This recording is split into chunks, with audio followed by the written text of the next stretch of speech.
علوم و معارف کو آسان کر کے سکھاتا ہے مکتب علوم شریعت۔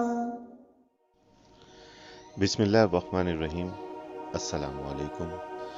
سورہ بقرہ کی آیت نمبر 43 میں اللہ تبارک و تعالی ارشاد فرماتا ہے، اور نماز قائم کرو اور زکوٰۃ ادا کرو اور رکوع کرنے والوں کے ساتھ رکوع کرو۔ نماز بدنی عبادت ہے اور زکوٰۃ مالی عبادت ہے۔ قرآن مجید میں بکثرت دونوں کا ذکر ایک ساتھ آیا ہے۔ اللہ تعالیٰ نے اپنے کلام میں نماز قائم کرنے کا حکم دے کر اس کے ظاہری آداب کے ساتھ ساتھ باطنی ضروریات کی طرف بھی متوجہ کیا ہے۔ اقامت الصلاۃ کا مطلب یہ ہے کہ نماز کی تمام ظاہری و باطنی شرائط پوری کی جائے۔ ظاہری شرائط یہ ہیں کہ نماز کو اس کے تمام فرائض و واجبات، سنن و مستحبات کے ساتھ ادا کیا جائے، اور باطنی شرائط میں پہلی چیز یہ ہے کہ اللہ تعالیٰ جو حاکم اعلیٰ ہے اس کے سامنے حاضری کا احساس ہو۔ دوسری چیز اخلاص، شوق اور محبت ہے، یعنی نماز ریاکاری اور دکھاوے سے بالکل پاک ہو، صرف اللہ تعالیٰ کی رضا کے لیے ہو۔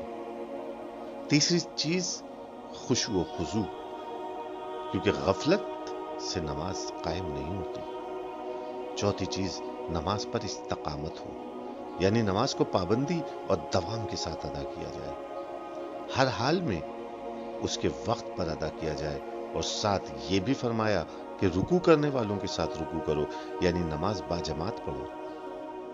باجماعت نماز میں بہت سی حکمتیں اور فوائد ہیں، لیکن نماز کا فائدہ اور اثر اس وقت ظاہر ہوگا جب معاشرے میں نماز کو اللہ کے حکم کے مطابق قائم کیا جائے گا۔ اصطلاح شریعت میں مال کے اس حصے کو زکوٰۃ کہا جاتا ہے جو شریعت کے حکم کے مطابق مال میں سے نکالا جائے اور اس کے حکم کے مطابق ہی خرچ کیا جائے۔